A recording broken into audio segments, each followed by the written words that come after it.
ETF index mutual funds నేర్చుకుని stock మార్కెట్లో రాణించాలనుకుంటున్నారా? వెంటనే ఈ నెంబర్కి కాల్ చేయండి.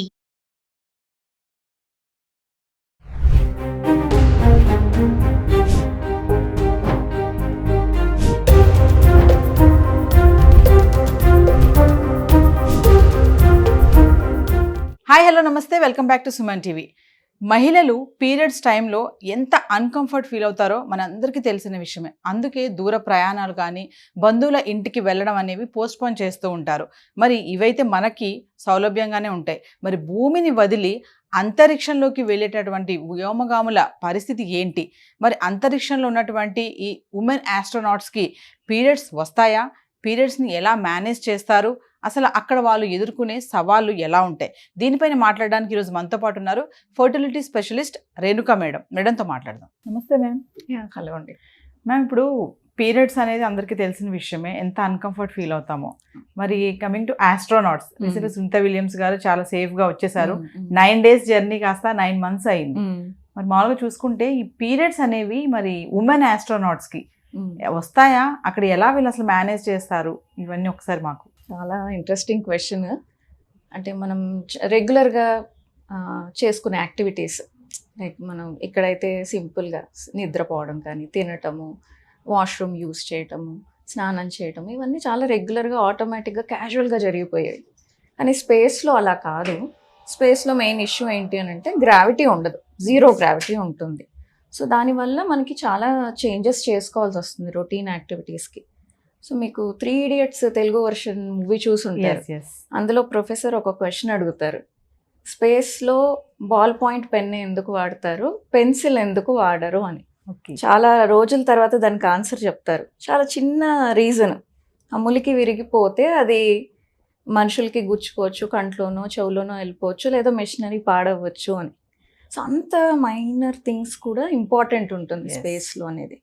సో ఎంత సింపుల్గా చెప్పాలంటే ఇప్పుడు మనం బ్రష్ చేసుకుంటాం, క్యాజువల్గా బ్రష్ చేసి ఉమ్మేస్తాం. కానీ స్పేస్లో అలా కుదరదు. ఎడిబుల్ పేస్ట్లు ఉంటాయి, బ్రష్ చేసుకొని మింగేయాలి. స్నానం రొటీన్గా చేసినట్టు కుదరదు. పెద్ద వైప్స్ ఉంటాయి, బాడీ వైప్స్, అది యూస్ చేయాలి. వాష్రూమ్కి వెళ్ళాలంటే సపరేట్ ఫనల్స్ ఉంటాయి, దానికి సక్షన్ కనెక్ట్ అయి ఉంటుంది. అందులో వెళ్ళినప్పుడు అది సక్షన్ తోటి వెళ్ళిపోతుంది. సేమ్ మోషన్కి వెళ్ళినప్పుడు కూడా అంతే. అంటే ఇంత చిన్న చిన్న యాక్టివిటీస్ కూడా స్పెషల్గా డిజైన్ చేసి ఉండాలి. మగవాళ్ళకంటే ఆడవాళ్ళకు ఒక స్పెషల్ ఇంకొక యాక్టివిటీ ఏంటి అని అంటే మంత్లీ వచ్చే పీరియడ్స్. సో ఇంతకు ముందు అంటే ఈ స్పేస్ ట్రావెల్ అదంతా స్టార్ట్ అవ్వక ముందు, అంటే కొత్తగా స్టార్ట్ అయినప్పుడు ఈ పీరియడ్స్ని ఎలా మేనేజ్ చేయాలనేది పెద్ద క్వశ్చన్ మార్క్ ఉండేది. ఎందుకంటే అప్పుడు అంత టెక్నాలజీ డెవలప్ కాలేదు, ప్లస్ రీసెర్చ్ లేదు, మెడికల్ రీసెర్చ్ కూడా లేదు. ఏమనుకునే వాళ్ళంటే ఒకవేళ పీరియడ్స్ వస్తే స్పేస్లో గ్రావిటీ ఉండదు కదా, సో ఆ మెన్స్ట్రల్ బ్లీడింగ్ అంతా యూట్రస్లోనే అక్యూములేట్ అయిపోతుంది, అది రివర్స్లో వెళ్తుంది, దానివల్ల హెల్త్ ప్రాబ్లమ్స్ వస్తాయి అని అనుకునేవాళ్ళు. తర్వాత రీసెర్చ్ చేసినప్పుడు ఏం తెలిసింది అంటే ఇక్కడ అంటే మిమిక్ చేస్తారు, స్పేస్లో ఎలాంటి అట్మాస్ఫియర్ ఉంటుందో అట్లాగా మనకి ఎర్త్ మీద అట్లాంటి ఇది క్రియేట్ చేసి మిమిక్ చేసి రీసెర్చ్ చేస్తారు. సో రీసెర్చ్ చేసినప్పుడు తెలిసింది ఏంటంటే మనకి మోషన్, యూరిన్ ఎలా అయితే బయటకి రావడానికి మజిల్స్ ఇంపార్టెంటో, అలాగే మెన్స్ట్రల్ బ్లీడింగ్ బయటకి ఫ్లో అవ్వటానికి కూడా గ్రావిటీ కాదు, యూట్రైన్ మజిల్స్ కాంట్రాక్ట్ అవ్వటం వల్ల బ్లీడింగ్ బయటకు వస్తుంది అని కన్ఫర్మ్ చేసుకున్నారు. సో అప్పటిదాకా కూడా అసలు ఆడవాళ్ళని ఆస్ట్రోనట్స్గా పంపించడానికి ఎంకరేజ్ చేసేవాళ్ళు కాదు, ఆలోచించేవాళ్ళు. సో ఇది కన్ఫర్మ్ అయిన తర్వాత అప్పుడు మెల్లిగా ఫీమేల్ ఆస్ట్రోనాట్స్ వెళ్ళొచ్చు అని కన్ఫర్మ్ చేసుకొని, అయితే పీరియడ్స్ని ఎలా హ్యాండిల్ చేయాలి అనేది మళ్ళీ ఒక క్వశ్చన్ మార్క్. ఎందుకు? వాటర్ ఉండదు, హైజీన్ కష్టము, ప్లస్ ఈ శానిటరీ ఇవన్నీ క్యారీ చేయాలి.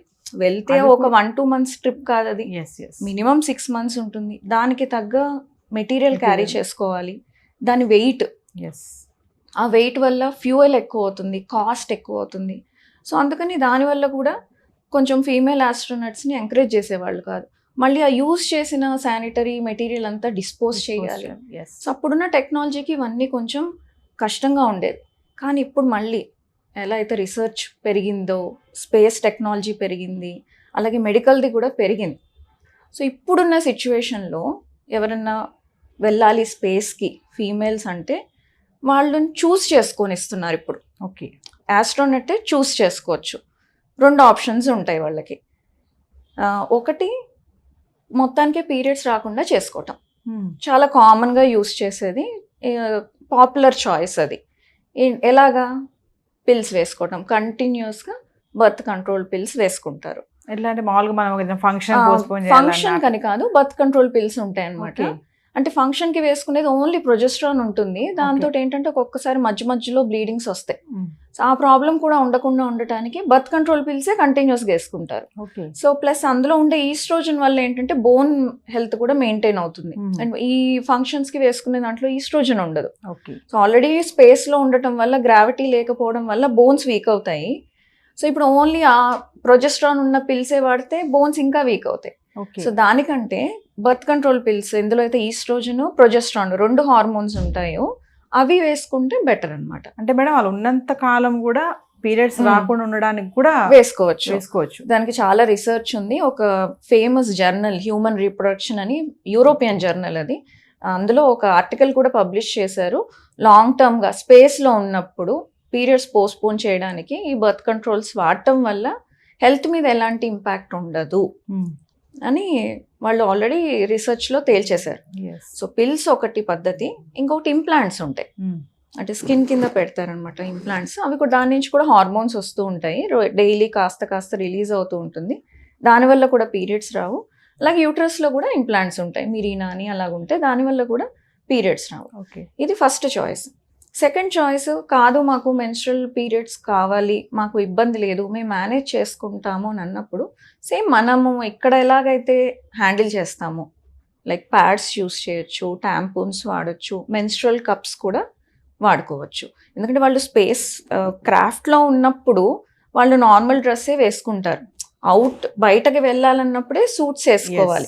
సూట్స్ వేసుకుని ఉన్నప్పుడు కొంచెం పీరియడ్స్ని హ్యాండిల్ చేయడం కష్టం, కానీ లోపల క్రాఫ్ట్లో ఉన్నప్పుడు, నార్మల్ డ్రెస్లో ఉన్నప్పుడు ఈ సైకిల్స్ని ప్యాడ్స్ ద్వారానా లేకపోతే మెన్స్ట్రల్ కప్తోని హ్యాండిల్ చేయడం ఈజీ.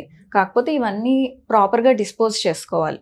యూస్ చేసినవి ప్యాక్ చేసి వాటిని అక్కడ బర్న్ చేసి స్పేస్లోకి రిలీజ్ చేస్తారు. ఈ వేస్ట్ మేనేజ్మెంట్ అనేది కూడా టెక్నాలజీ డెవలప్మెంట్ వల్ల ఇంప్రూవ్ అయ్యి ఇది పాసిబుల్ అవుతుంది ఇప్పుడు. అందుకని ఆడవాళ్ళు అయినందుకు స్పేస్కి వెళ్ళకూడదు, వెళ్ళలేము అని ఎవరు డిసప్పాయింట్ అవ్వక్కర్లేదు. చూస్తారు కాబట్టి చూసారు కదా ఆల్రెడీ అప్పట్లో.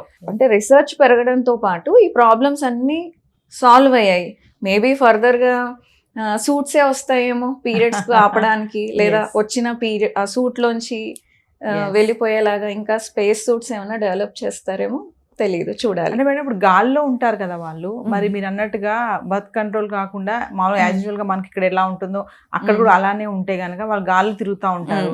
మరి ఆ బ్లడ్ రిలీజ్ అయినప్పుడు అది గడ్డ కట్టడము ఉండదు, అట్లా ఏమి ఉండదా? ఎలా అయితే మన ప్యాడ్ వాడినప్పుడు ప్యాడ్ తీసేసుకుంటుంది కదా, సో వాళ్ళు ప్యాడ్స్ యూస్ చేసినా, టాంపూన్ యూస్ చేసినా, మెన్స్ట్రల్ కప్ యూస్ చేసినా అందులోనే ఉంటుంది. ఓకే. సో ఓన్లీ థింగ్ ఏంటంటే వాళ్ళు ఆ స్పేస్ లో ఉన్నప్పుడు బయటకి లీక్ కాకూడదు. లీక్ అయితే ఇంకా మినీ యూఎఫ్ఓ లాగా ఫ్లోట్ అవుతూ ఉంటాయి. అదనే కాదు, బ్లడ్ అనే కాదు, మన టీయర్స్ అయినా ఫ్లోట్ అవుతాయి. లేదు మనకి ఏదైనా కట్ అయ్యి బ్లడ్ వచ్చినా అది కూడా డ్రాప్స్ ఫ్లోట్ అవుతాయి. అలాగే మామూలుగా ఎందుకు స్నానం చేయకూడదు వాళ్ళు, షాంపూ ఎందుకు చేసుకోకూడదు? ఎందుకు అంటే అందుకే ఇప్పుడు వాళ్ళు మనం రుద్దుకున్నట్టు షాంపూ చేసుకుంటే ఆ ఫోమ్ అంతా ఫ్లోట్ అవుతూ ఉంటుంది. సో వాళ్ళకి నో రిన్స్ షాంపూస్ ఉంటాయి, కస్టమైజ్డ్ షాంపూస్ ఉంటాయి, ఎలాగైతే టూత్ పేస్ట్లు ఉంటాయో.